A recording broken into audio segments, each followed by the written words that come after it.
காவேரி வந்து ஆட்டோ பிடிச்சு வந்துட்டுருக்காங்க. அப்போ வந்து காவேரி மனசு கஷ்டப்பட்டு அழறாங்க. அவளுக்கு எதுவும் ஆயிடக்கூடாது யமுனாக்கு அப்படின்னு சொல்லிட்டு பயங்கரமா அழறாங்க. இங்க ஹாஸ்பிட்டலுக்கு வராங்க. யமுனாக்கு என்ன ஆச்சு அப்படின்னு சொல்லிட்டு கேட்குறாங்க. நம்ம வந்து நிவின் கிட்ட. நிவின் வந்து இந்த மாரி நடந்த விஷயத்த சொல்றாரு. அவ வந்து அன்கான்ஷியஸா இருந்தா. நான் போகும்போது ரொம்ப மயக்கமா இருந்தா. அந்த டைம்ல தான் நான் வந்து அவள கூட்டிட்டு வந்தேன். இப்ப சேர்த்துருக்கேன். ஒண்ணும் ப்ராப்ளம் இல்ல. ட்ரீட்மெண்ட் நடந்துட்டுருக்கு அப்படின்றாங்க. எல்லாத்துக்கும் காரணம் நான் தான்.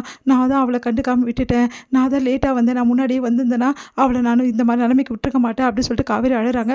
காவேரி அழாத! நீ காரணம் கிடையாது காவேரி. அவ வந்து தப்பா எடுத்துக்கிட்டா நீ என்ன பண்ண முடியும்? அப்படின்னோனே, இல்ல நிவின், நான் தான் காரணம். அவள நான் நல்லா கவனிச்சுட்டு இருந்திருக்கணும். அவ ரொம்ப மன அழுத்தத்தில இருந்தா. நான் அவள பார்த்துன்னு இருந்திருக்கணும் அப்படின்னு சொல்லிட்டு பயங்கரமா அழறாங்க. காவேரி ப்ளீஸ் காவேரி அழாத! அப்படின்னு சொல்லிட்டு கைய வைக்க போறாரு. அதுக்கப்புறம் வந்து கைய வந்து வைக்க முடியாம வந்து எடுத்துடுறாரு.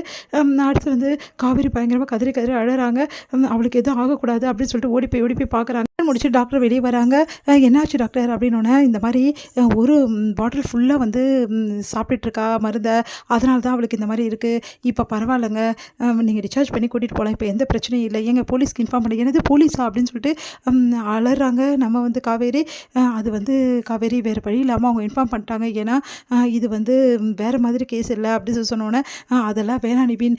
தயவு செய்து வந்து போலீஸ் கிட்டலாம் எதுவுமே போக வேணாம். ப்ளீஸ் இத தடுத்து நிறுத்துங்க. வீட்டுக்கு தெரிஞ்சா பெரிய பிரச்சனை ஆயிடும்.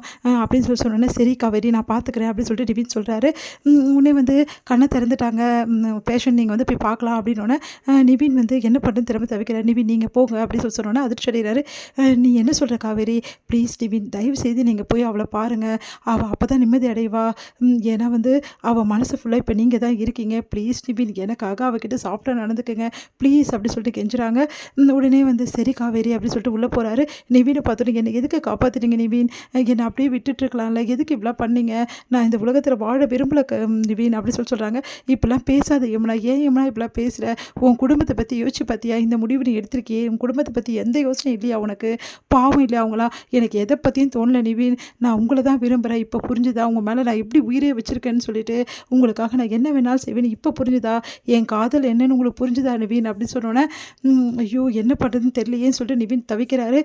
சரி யமுனா அதை பற்றிலாம் பேச வேணாம். இப்போ தான் நீ வந்துட்டல. எந்த பிரச்சனையும் இல்லை. கவலைப்படாத. இதுக்கப்புறம் உங்ககிட்ட நான் ஷார்ப்பாலாம் நடந்துக்க மாட்டேன். ஆஷாலாம் நீ கவலைப்படாத அப்படின்னு சொல்கிறாரு.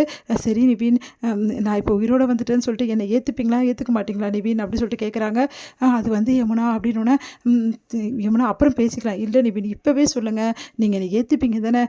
நான் உங்களுக்கு பர்ஃபெக்ஷன் இப்போ புரிஞ்சிச்சுல்ல உங்களுக்கு? நான் உங்களுக்கு கரெக்டு தானே நிவின்? உங்கள் மேலே உயிரே வச்சுருக்கிறது நீங்கள் பார்த்துட்டீங்கல்ல அப்படின்னோடனே அப்படியே வந்து நிவின் யோசிக்கிறாரு. சரி யமுனா அதெல்லாம் அப்புறம் பேசிக்கலாம். நான் சொல்கிறது கேளு. இல்லை நிவின் நீங்கள் சமாதானப்படுத்த பார்க்குறீங்க. ப்ளீஸ் நிவின் என்னை ஏற்றுக்கோங்க நிவின் அப்படி கையை பிடிக்கிறாங்க. அப்படியே வந்து நிவின் அப்படின்னு சொல்லிட்டு அப்படியே சாயிறாங்க மேலே. வேறு வழி இல்லாமல் நிவினும் வந்து சரி யமுனா ஒன்றும் பிரச்சனை இல்லை பயப்படாத அப்படி சொல்லிட்டு அப்படியே வந்து தட்டி கொடுக்குறாரு. அப்போ காவேரி வந்து உள்ளே வராங்க. காவேரியை பார்த்துட்டோன்னே, என்னடி நீ இப்படி பண்ணி வச்சுருக்க? உனக்குலாம் அறிவி ஆண்டவன் தரலையா? இப்படி பண்ணி வச்சுருக்கியே. வீட்டுக்கு தெரிஞ்சால் என்ன ஆவறது அப்படின்னோடனே, சாரிக்கா வேறு வழி இல்லாமல் தான் நான் இப்படி பண்ணிட்டேன். இப்போ எனக்கு புரிஞ்சிச்சுக்கா. நிவின் கண்டிப்பாக என்னை ஏற்றுப்பாரு. எனக்கு நம்பிக்கை இருக்குக்கா அப்படின்னோடனே அப்படியே பார்க்குறாங்க நிவினை. உடனே வந்து நிவின் வந்து அப்படியே அமைதியாக இருக்கார். ப்ளீஸ் நிவின் சொல்லிட்டு கண்ணாலே கெஞ்சுறாங்க. அமைதியாக இருக்கார். அடுத்து வந்து சரிடி அதான் நிவின் வந்துட்டார்ல உன்னை பார்த்துக்கிறதுக்கு.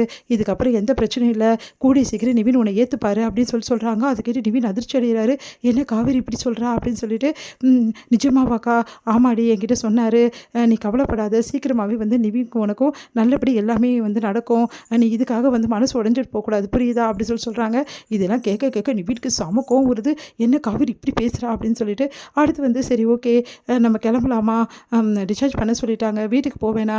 ஏன் வீட்டுக்கு வந்துடு. ஏன் வீட்டில் வந்து இரு. அதுக்கப்புறம் போகலாம். வீட்டில் தெரிஞ்ச பெரிய பிரச்சனை ஆகிடும். இல்லைக்கா எனக்கு ரொம்ப டயர்டாக இருக்குது அப்படின்னோடனே, ஏன் இப்படிலாம் பண்ண அப்படின்னு சொல்லிட்டு மனசு கஷ்டப்பட்டு கிளம்புறாங்க. நிவினுக்கு வந்து கையெடுத்து நன்றி சொல்கிறாங்க காவேரி. ப்ளீஸ் நிவின் எதுவும் சொல்லிடாதீங்க அப்படின்னு சொல்லிட்டு நிவினும் புரிஞ்சுக்கிட்டு, சரி யமுனா நீ போ அப்புறமா வரேன் நிவின் ப்ளீஸ் அப்படின்னு சொல்லிட்டு கையை பிடிக்கிறாங்க. உன்னை என்ன பண்ணுன்னு தெரியாமல் அப்படியே வந்து காவேரியை பார்க்குறாரு நிவின். உடனே வந்து சரி அப்புறம் பேசிக்கலாம் வா அப்படின்னு சொல்லிட்டு காவேரி வந்து கூட்டிகிட்டு போகிறாங்க யமுனாவை. அடுத்து வந்து யமுனா வந்து அப்படியே காவேரி மேலே தோள் மேலே சாஞ்சிக்கிட்டு அப்படியே வந்து தூங்கி போகிறாங்க. வீட்டுக்கு போனோன்னே எல்லாருமே ரொம்ப பதட்டமாகறாங்க. என்ன ஆச்சு அப்படின்னு சொல்லிட்டு கேட்குறாங்க. இல்லை யமுனாக்கு திடீர்னு உடம்பு சரியில்லை அதனால தான் அப்படின்னு சொல்லிட்டு வந்து கூட்டிகிட்டு போகிறேன் அப்படின்னு சொல்லிட்டு எல்லாரையும் சமாதானப்படுத்திட்டு காவேரி வீட்டுக்கு போகிறாங்க. ரூமுக்கு போகிறாங்க காவேரி. அங்கே விஜய் இருக்காரு. நீ தான் வரமாட்டேன்னு சொல்லிட்டு காவேரி அப்படின்னு சொல்லிட்டு மனசு கஷ்டப்படுறாரு. உடனே ஓடி வந்து அப்படியே வந்து விஜயை பின்பக்கமாக கட்டி பிடிச்சிட்டு காவேரி அழுறாங்க. ஒன்றும் புரியாமல் விஜய் யோசிக்கிறாரு.